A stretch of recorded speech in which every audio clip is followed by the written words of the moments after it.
السلام عليكم ورحمة الله وبركاته.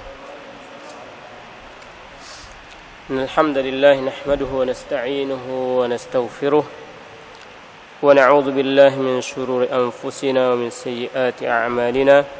من يهده الله فلا مضل له ومن يضلله فلا هادي له.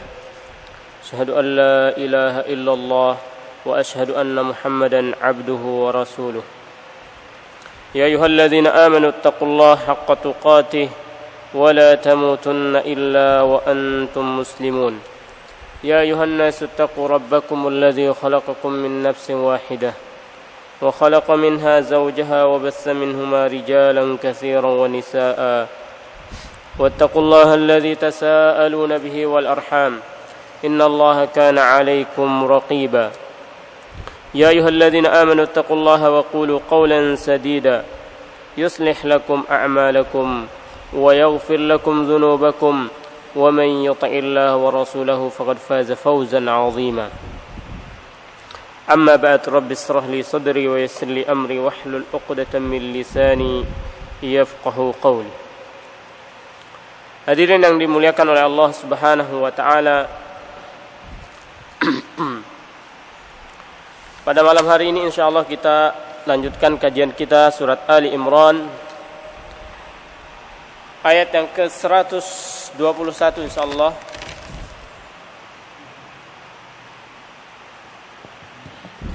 Ayat ini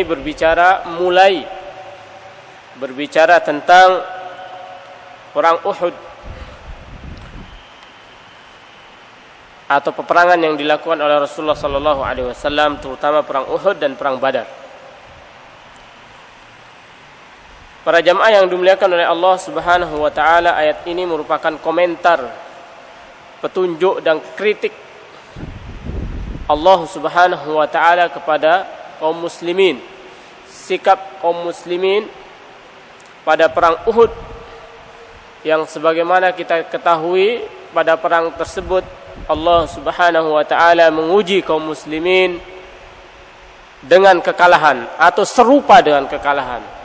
Kalau kita tidak mau mengikuti pendapat yang mengatakan bahwasanya pada perang Uhud kaum muslimin kalah, maka serupa dengan kekalahan. Intinya kaum muslimin banyak yang terbunuh dan bahkan Rasulullah sallallahu alaihi wasallam sampai terluka.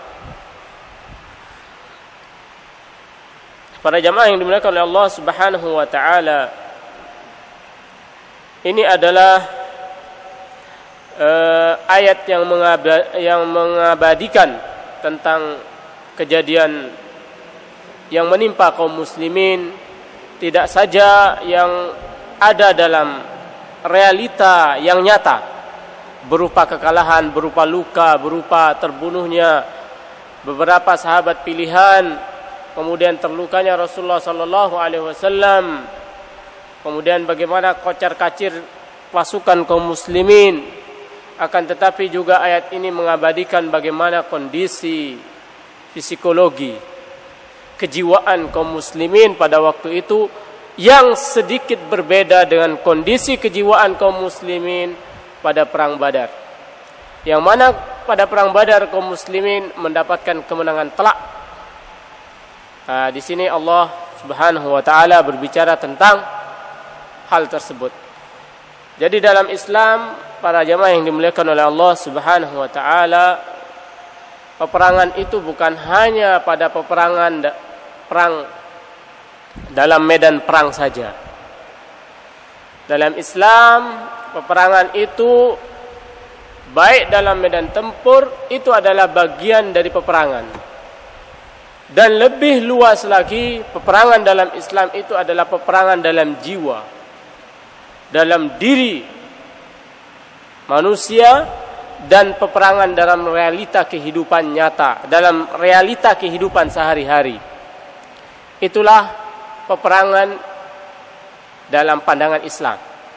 Jadi bukan perang dalam medan perang itu saja, tidak, itu bagian dari peperangan. Dan peperangan dalam medan perang yang nyata itu, perang di medan tempur itu tidak mungkin menang, tidak mungkin mendapatkan kemenangan sebelum kaum muslimin itu bisa memenangkan peperangan yang ada di dalam jiwa. Jadi gejolak yang ada dalam jiwanya itu, dia bisa mengalahkan apa yang ada dalam jiwa. Mengalahkan nafsunya, mengalahkan syahwatnya, mengalahkan obsesinya, mengutamakan Allah Subhanahu wa taala. Mengalahkan ketakutannya, barulah kemenangan itu akan bisa tercapai. Dan kemenangan dalam realita nyata, kaum muslimin tidak akan bisa menggapai kemenangan sementara dalam kehidupan nyata dia banyak melakukan pelanggaran terhadap syariat Allah, memakan riba, kemudian apalagi tidak beramar ma'ruf, tidak amar ma'ruf nahi mungkar, tidak mentaati Allah dan Rasulnya, tidak mencontoh Allah dan mencontoh Rasulullah sallallahu alaihi wasallam, tidak menegakkan salat, tidak puasa, tidak mungkin akan mendapatkan kemenangan. Sementara aturan-aturan Allah dalam kehidupan ini dilanggar semuanya. Jadi itulah peperangan dalam perspektif Islam. Jadi baru kita bisa mendapatkan kemenangan kalau kita sudah bisa menang dalam medan tempur yang lebih luas, yaitu kemenangan dalam medan ini, jiwa dan dalam kehidupan sehari-hari. Kalau Islam sudah menang di situ, insya Allah dalam medan tempur itu mudah, ditolong oleh Allah Subhanahu wa taala. Itu sudah janji Allah Subhanahu wa taala. Nah, di sini Allah Subhanahu wa taala akan menjelaskan, mengabadikan hal tersebut. Pada jemaah yang dimuliakan oleh Allah Subhanahu wa taala, kita mengetahui bahwasanya perang Uhud terjadi setelah perang Badar. Ini adalah pembalasan dari orang-orang kafir Quraisy yang telah terbunuh keluarganya, pembesarnya, pamannya, dan orang-orang besar dari Quraisy banyak yang terbunuh pada perang Badar. Makanya mereka bersatu padu. Kita mengetahui bahwasanya perang Badar itu terjadi karena kaum muslimin, atau salah ini adalah bermulanya bentrokan. Rasulullah sallallahu alaihi wasallam berangkat untuk mencegah kafilah Abi Sufyan yang kembali dari Baitul Maqdis, dari Syam. Ketika mereka berangkat lolos, dicegat lagi, berangkat harus melewati Madinah, sekitaran Madinah, ke Syam, Syria dan lain sebagainya. Itu Syam itu masuk Suriah, Palestina, Urdun, Lebanon, itu Syam. Ketika balik mau dicegat kafilah ini, tapi kafilah ini berhasil lolos, dan orang-orang kafir Quraisy sudah kadung keluar. Kemudian ketika sebagian dari pembesar itu mengatakan ke Abu Jahal, ngapain kita perang ini, sudah kafilah sudah lolos. Tapi ternyata Allah berkehendak lain, Abu Jahal tetap kokoh. Akhirnya terjadilah perang Badar yang banyak menghabiskan harta dan jiwa dari orang-orang Quraisy. Nah, pada perang Uhud ini pembalasan, maka hasil dari perdagangan kafilah Abu Sufyan itu semuanya dipakai biaya untuk perang Uhud. Bayangkan, ini sudah sudah siap, benar-benar siap untuk bertempur. Kaum muslimin juga benar-benar siap untuk bertempur. Tidak sama keadaannya, kondisinya dengan perang Badar. Perang Badar kaum muslimin tidak siap untuk menghadapi perang besar, karena tujuannya untuk mencegah kafilah. Kafilah berapa? Enggak terlalu. Kemudian tiba-tiba dipertemukan dengan pasukan yang sudah siap dan jumlahnya berlipat-lipat ganda dari mereka. Tapi disitulah terlihat bagaimana kejiwaan kaum muslimin pada perang Badar yang berbeda dengan kejiwaan kaum muslimin pada perang Uhud.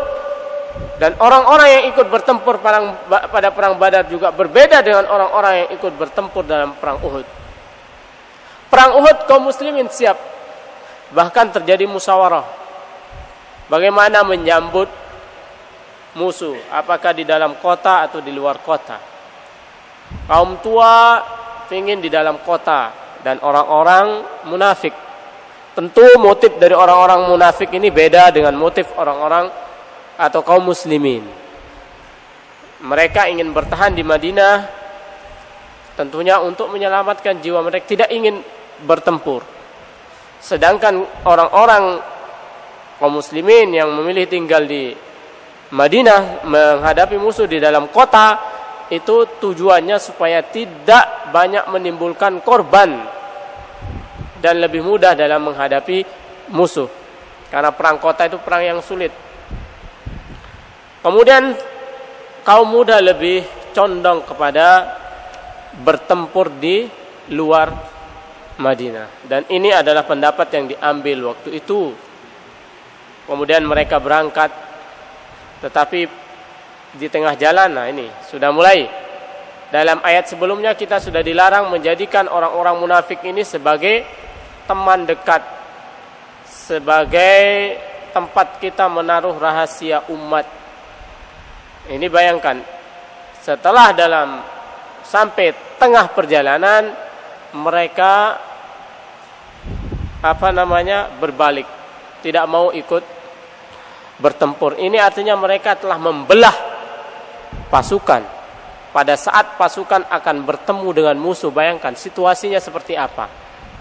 Ini kondisi pasukan kaum muslimin pada saat itu. Jadi tidak steril. Kalau perang Badar steril dari orang-orang munafik, karena belum ada orang munafik. Setelah perang Badar, setelah kaum muslimin menang, maka adalah orang-orang munafik ini karena takut. Perang Uhud tidak steril, ada orang-orang munafik. Kemudian sebagian dari kaum muslimin, dua kelompok dari Bani Salamah dan dua kelompok dari Khazraj dan dari Aus, itu kepingin juga mengikuti jejak orang-orang munafik. Bayangkan, ini kondisi kejiwaan kaum muslimin pada saat itu. Namun Allah Subhanahu wa taala menguatkan hati mereka sehingga mereka tidak jadi berbalik pulang. Ini kondisi. Akhirnya perang kemudian terjadi.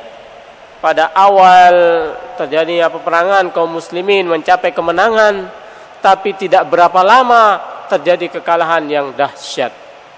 Itu terjadi karena kaum muslimin pada saat itu tidak mengikuti atau melanggar perintah Rasulullah sallallahu alaihi wasallam, terutama para sahabat yang ditugaskan untuk menjaga, melindungi kaum muslimin, dengan mereka ditugaskan sebagai pemanah di atas bukit. Tapi mereka melanggar. Tapi Allah Subhanahu wa taala telah mengampuni dosa-dosa mereka. Mereka adalah para sahabat. Kita tidak boleh mencela mereka. Ini Allah Subhanahu wa taala yang menegur mereka. Akhirnya mereka melanggar perintah Rasulullah sallallahu alaihi wasallam. Pemanah itu jumlahnya 50 orang, yang tersisa 10 orang yang bertahan dan mati semuanya. Setelah mereka turun, berbalik sekejap, cepat, berubah menjadi kekacauan dan kekalahan. Itulah sekilas kondisi sebelum kita masuk ke ayat ini. Kondisi yang sangat berbeda atau sedikit berbeda antara perang Badar dan perang Uhud. Kondisi pasukan kaum muslimin pada perang Badar dan kondisi pasukan kaum muslimin pada perang Uhud. Para jamaah yang dimuliakan oleh Allah Subhanahu wa taala, Allah Subhanahu wa taala dalam ayat ini 121 berfirman, "Wa id ghadawta min ahlika tubawwi'ul mu'minina maqa'ida lil qital wallahu sami'un alim." Dan ingatlah, kata Allah Subhanahu wa taala, ingatlah id ghadawta, ketika engkau wahai Muhammad keluar di pagi hari, min ahlik, keluar keluargamu, meninggalkan keluargamu. Tubawwi'ul mu'minin, untuk engkau berikan atau tubawwi, menempatkan kaum muslimin dalam posisi mereka di medan tempur, maqaida lil qital. Jadi mengatur posisi kaum muslimin. Ingatlah ketika kamu wahai Muhammad keluar dari keluargamu, meninggalkan keluargamu untuk mengatur posisi kaum muslimin. Ini di sayap kanan, medan tempur maksudnya. Ini di sayap kiri, ini di atas bukit, termasuk para pemanah dan seterusnya. Siapa yang pegang bendera, kemudian siapa yang melakukan perang tanding, mubarazah, ingatlah itu. Wallahu sami'un alim, sesungguhnya Allah Subhanahu wa taala Maha mendengar lagi Maha mengetahui.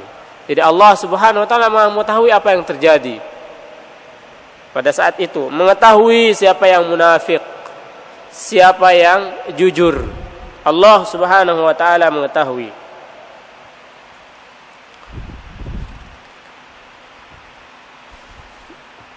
Kemudian ayat berikutnya, idhammat ta'ifatani minkum an tafshala wallahu waliyuhuma. Jadi idhammat, pada saat itu idhammat ta'ifatani minkum, dua kelompok dari kalian hammat, berkeinginan untuk balik karena takut. Dia ingin tidak ikut berperang. Ya, yang ini yang dikatakan tadi, dua kelompok kaum muslimin ini ya. Munafik ini lain. Munafik ini sudah pulang duluan. Yang di sini ini yang disebutkan adalah kaum muslimin. Bayangkan kaum muslimin ada dalam bisikan hati mereka seperti ini. Berarti dia ingin meninggalkan Rasulullah, berperang sajalah engkau hai Rasulullah, saya ingin pulang, kami ingin pulang. Dua kelompok ini, bayangkan kondisi seperti itu. Ini kondisinya terbersit ya. Mereka ingin balik mengikuti orang-orang munafik ini, kembali ke Madinah dan membiarkan kaum Rasulullah dan kaum muslimin berperang. Tetapi Allah Subhanahu wa taala menolong mereka, wallahu waliyuhuma. Allah menolong mereka, artinya menguatkan mereka sehingga mereka tidak jadi balik. Alhamdulillah, dikuatkan oleh Allah, ditolong oleh Allah karena keimanan mereka. Mereka beriman. Cuman mungkin karena ada sisi kemanusiaannya, melihat ini orang munafik, pulang. Apalagi sebelumnya sudah ada musyawarah. Kita tinggal ada dua kubu. Kubu yang di dalam, kubu yang menyambut musuh di luar kota. Wah, ini ada alasan untuk sebagai alasan gitu. Kita sambut musuh di luar, di dalam. Jadi ini kaum muslimin dua kelompok ini dari Bani Salamah dan Bani Al-Harisah kalau enggak salah. Itu ingin terbersit. Ingin balik bersama orang-orang munafik. Inilah kondisi kaum muslimin pada perang Uhud. Idhammat ta'ifatani minkum an tafshala wallahu waliyuhuma. Dan Allah penolong kedua kelompok itu. Ditolong oleh Allah, dikuatkan jiwa mereka karena keimanan mereka, sehingga mereka bertahan dan ikut berperang bersama Rasulullah sallallahu alaihi wasallam. Jadi ini dikatakan oleh Ibnu Katsir bahwasanya dari Jabir bin Abdullah qalat fina nazalat. Jabir bin Abdullah mengatakan bahwasanya ayat ini turun berkaitan tentang kita Ansar. Qala, Jabir mengatakan nahnu ta'ifatan. Kami inilah yang disebut dua kelompok ini. Berarti muslim ini ya, orang-orang beriman ini. Jadi bukan orang-orang munafik ini.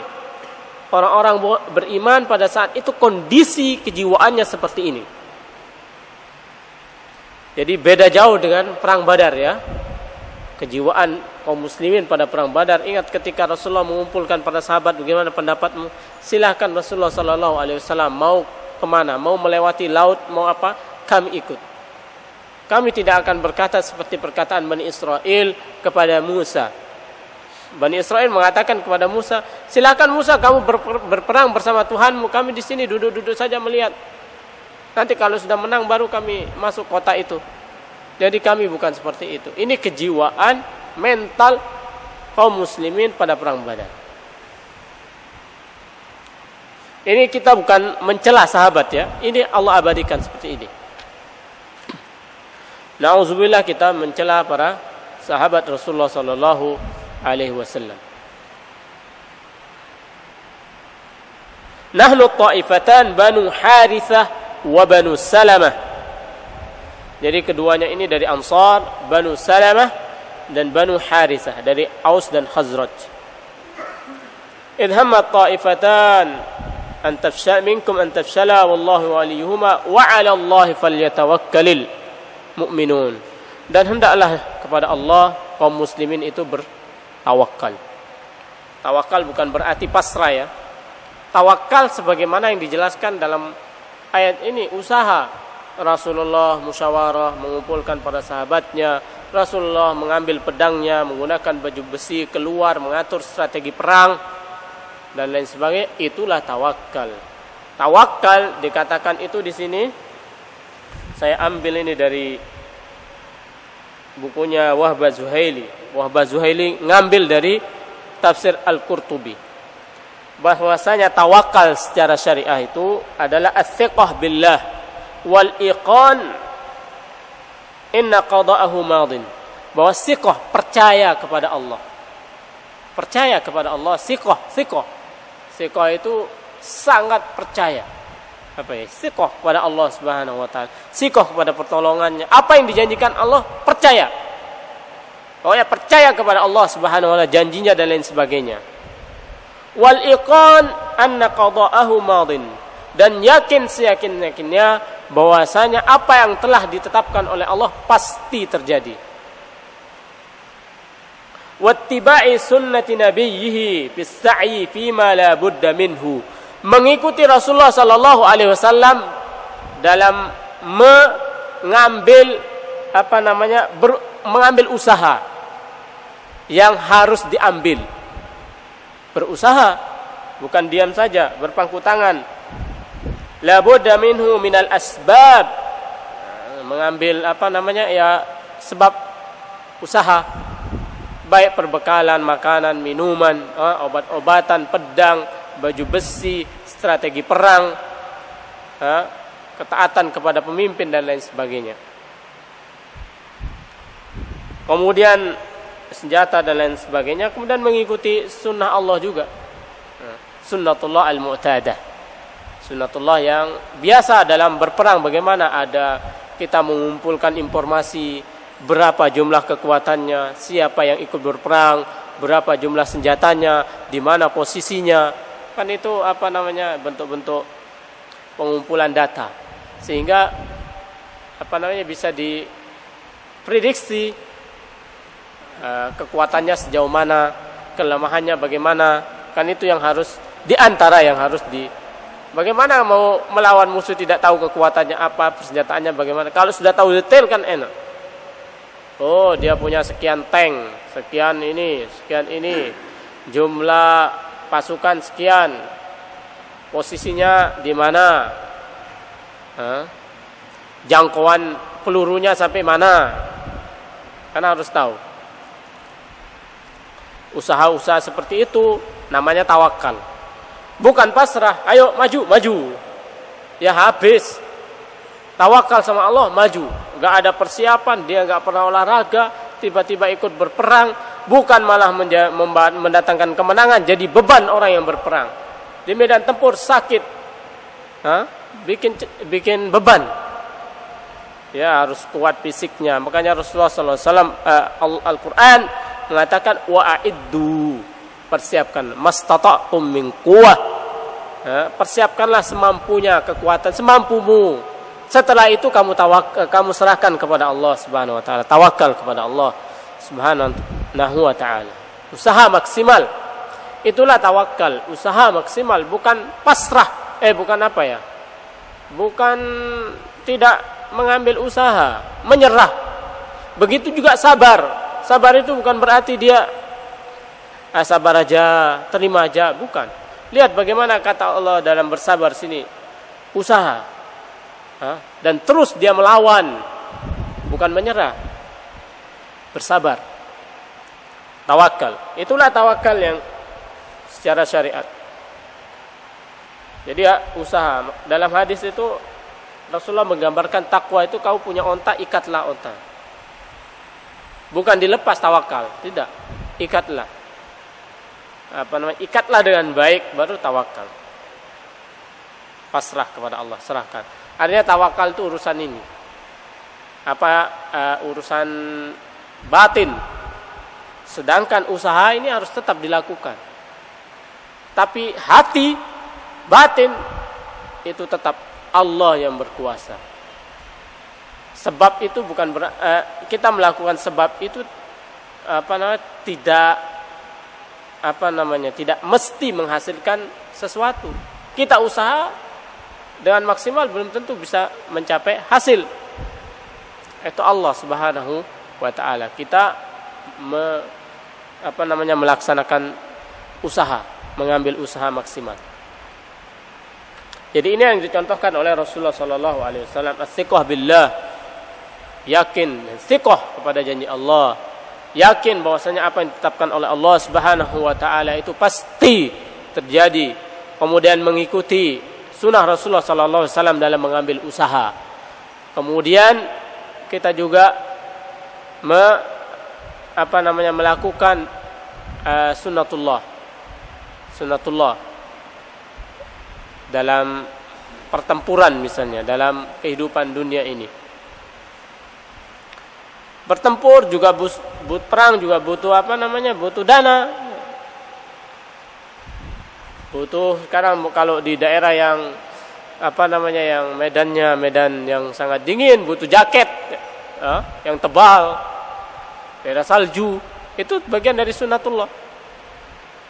Kalau laut, ya butuh pintar berenang, pintar punya kapal dan lain sebagainya. Gimana mau berperang di tengah laut nggak punya kapal, nggak bisa berenang? Ya, itu bagian dari sunnatullah. Itulah tawakal ya, jangan sampai kita salah memahami. Kalau kita lihat dari kehidupan Rasulullah sallallahu alaihi wasallam, itulah tawakal.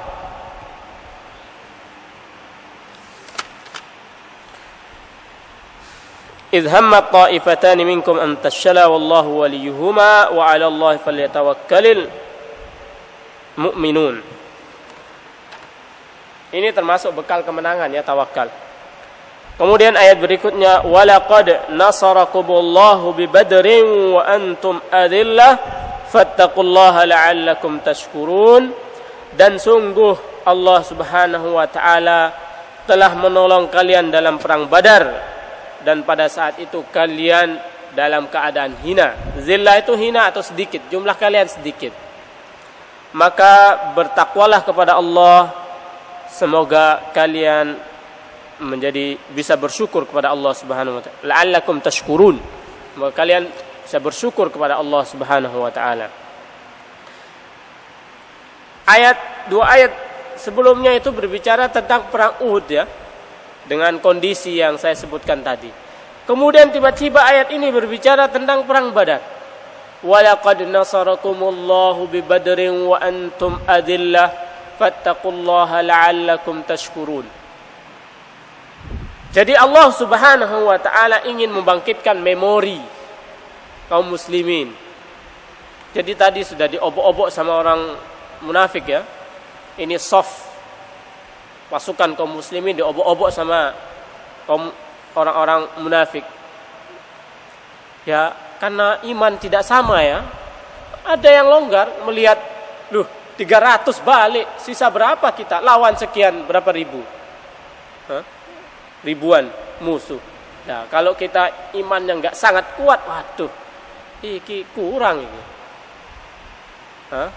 Kurang ini jumlahnya. Berkurang lagi munafik. Teman kita ini balik. Khawatir. Nah, Allah Subhanahu wa taala membangkitkan memori kaum muslimin. Ingatlah, sungguh Allah telah menolong kamu dalam perang Badar. Ketika itu kalian jumlahnya sedikit. Jumlah sedikit, persenjataan juga tidak lengkap. Sudah jumlah sedikit, persenjataan tidak lengkap, melawan musuh yang jumlahnya 3 kali lipat atau 3 kali lipat. Kemudian dengan persenjataan yang lengkap dan seterusnya. Tapi kalian menang. Ingat itu, ingatlah itu. Jadi diingatkan kaum muslimin yang masih ada keraguan-raguan. Ingat itu. Ingat Allah menolong kalian. Wa antum adillah fattaqullah, maka bertakwalah kalian kepada Allah Subhanahu wa taala. Takut kalian sama Allah. Dalam arti taati Allah, kerjakan perintah Allah, taati Rasulullah sallallahu alaihi wasallam, jauhi larangan Allah, jauhi larangan Rasulullah sallallahu alaihi wasallam. Semoga kalian termasuk orang yang bersyukur. Jadi memorinya dibangkitkan supaya tumbuh supaya hilang rasa ragu-ragu dan rasa takut dalam jiwa. Karena itu kemenangan yang spektakuler ya pada saat perang Badar itu. Walaqad nasarakumullahu bi Badrin wa antum adillah fattaqullaha la'allakum tashkurun. Jadi kemenangan itu tidak tergantung dengan jumlah pasukan dan jumlah persenjataan, modernnya persenjataan, banyaknya pasukan. Jadi kemenangan itu, ini cara pandang Islam ya, cara pandang Al-Qur'an, bukan cara pandang orang-orang sekuler, bukan cara pandang yang lain, bukan cara pandang materialis. Ini cara pandang Islam, bahwasanya kekuatan itu tidak bergantung, kemenangan itu tidak tidak bergantung kepada banyaknya pasukan dan banyaknya persenjataan atau modernnya persenjataan, kualitas persenjataan. Tapi itu bagian. Yang terpenting kemenangan itu adalah hak dari prerogatif Allah Subhanahu wa taala.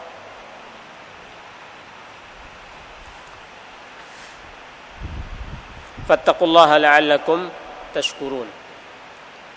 Kemudian ayat berikutnya itu perang Badar. Ini ayat berikutnya masih bercerita tentang perang Badar. Ittaqulu lil mu'minin. Ingatlah dalam perang Badar itu engkau wahai Muhammad taqul lil mu'minin. Engkau berkata kepada orang-orang beriman. Jadi perang Badar sudah berlalu. Ini perang Uhud. Tapi Allah Subhanahu wa taala menggunakan redaksi, kalau dalam bahasa kita ini taqul itu fi'il mudhari'. Fi'il mudhari' itu menunjukkan waktu sekarang, bukan telah lampau. Ingatlah wahai Muhammad ketika kamu sedang berbicara, padahal sudah terjadi. Perang Badar sudah terjadi. Kenapa Allah Subhanahu wa taala menggunakan kata ini? Salah satu hikmahnya itu untuk benar-benar mengingatkan memori bahwasanya itu sedang terjadi sekarang. Perang Badar itu seolah-olah terjadi sekarang. Jadi memorinya benar-benar diingatkan. Sekarang ingatlah perang Badar itu belum lama terjadi atau sedang terjadi. Ini menggunakan kata kerja bentuk sekarang. Istaqulu lil mu'minin. Rasulullah mengatakan ini disebabkan oleh ada dalam perang Badar, ketika perang Badar kaum Quraisy akan dibantu lagi oleh pasukannya Kurz namanya. Kurz ibn siapa itu lupa saya. Ini Kurz ini berjanji akan membantu orang-orang kafir Quraisy. Kaum muslimin dengar ini. Rasulullah berkata, "Ittaqulu lil mu'minin." Rasulullah mendengar ini berkata kepada orang-orang Islam, kaum muslimin, "Ittaqul," ingatlah ketika engkau wahai Muhammad sedang berkata kepada kaum muslimin, "Ala yakfiyakum," tidaklah cukup untuk kalian, "ayyumiddakum rabbukum bisalasati alaf," Allah bantu kalian atau Tuhan kalian membantu kalian dengan 3.000 pasukan minal malaikah, 3.000 malaikat. Tidakkah cukup itu yang diturunkan dari langit? Bala, cukup. Tapi ada syaratnya. In tasbiru wa tattaqu. Kalau kalian bersabar dan bertakwa. Lihat konsep Islam ya. Konsep Al-Quran dalam menggapai kemenangan. In tasbiru. Jadi bukan banyak-banyak senjata. Tipu muslihat musuh itu sangat kejam, sangat sangat luar biasa. Maka kita harus bersabar dan bertakwa. Kalau hanya mengandalkan otak, tidak bisa. Habis kita, kaum muslimin dalam kondisi seperti sekarang. Tapi kita menyandarkan diri kita kepada Zat yang Maha Kuasa, yang menciptakan orang-orang ini, yang menciptakan akal orang-orang ini, para musuh ini. Jadi in tasbiru ada syaratnya baru ditolong oleh malaikat. Itu apa syaratnya? In tasbiru, kalau kalian bersabar, wa tattaqu, dan kalian bertakwa, wa ya'tukum, dan itu orang yang ini pada saat itu ya ada ancaman bahwasanya Kurz ini mau mensuplai orang-orang kafir Quraisy dengan pasukannya. Allah akan menolong kalian dengan 3.000 malaikat kalau kalian bersabar, bertakwa, dan ini si Kurz ini dan bala tentaranya itu benar-benar membantu orang-orang kafir Quraisy. Tapi Kurz tidak jadi membantu. Maka tidak jadi pertolongan ini karena ada syarat yang tidak terjadi. Pertolongan itu Allah turunkan cukup 1.000 malaikat. Tidak jadi 3.000 karena Kurz tidak jadi membantu kaum orang-orang kafir Quraisy. Yumdid 3,000 minal malaikati munzilin bala in tasbiru wa tattaqu wa ya'tukum min fawrihim hadza. Dan kalau Kurz ini datang membantu, tiba-tiba menyerang kalian, wa ya'tukum min fawrihim hadza, dan seketika mereka datang menyerang kalian, Kurz ini maksudnya, yumdidkum yumdidkum rabbukum bi 5,000, Allah tambah dengan 5.000 malaikat musawwimin yang diberi tanda. Tapi Kurz tidak jadi, maka tidak jadi turun pertolongan yang jumlahnya berapa? 5.000, 3.000. Ini tentang perang Badar. Itu diingatkan oleh Allah Subhanahu wa taala. Wa ma ja'alahu Allah illa busyra lakum wa litatma'inna qulubukum bih wa man nasru illa min indillahil azizil hakim. Para jemaah yang dimuliakan oleh Allah Subhanahu wa taala, kita cukupkan sampai di sini. Insyaallah kita lanjutkan pada pertemuan berikutnya. Jadi ini adalah penjelasan atau komentar dan petunjuk Allah Subhanahu wa taala terhadap apa yang menimpa kaum muslimin dalam perang Uhud. Dan ini adalah pelajaran yang berharga bagi kaum muslimin sepanjang masa. Pelajaran ini lebih berharga daripada harta rampasan perang. Jauh lebih berharga ini, kekalahan ini, ketimbang rampasan perang yang diperoleh Rasulullah oleh para sahabat kalau seandainya diberikan kemenangan. Karena ini adalah pelajaran yang sangat luar biasa yang diberikan oleh Allah Subhanahu wa taala kepada kaum muslimin. Barang siapa yang ingin mendapatkan kemenangan, maka ambillah atau ikutilah petunjuk Allah. Barang siapa yang menginginkan kekalahan, tinggalkanlah petunjuk Allah Subhanahu wa taala. Semoga apa yang kita kaji pada malam hari ini bisa bermanfaat, bisa menjadi petunjuk kita dalam mengarungi kehidupan di dunia ini.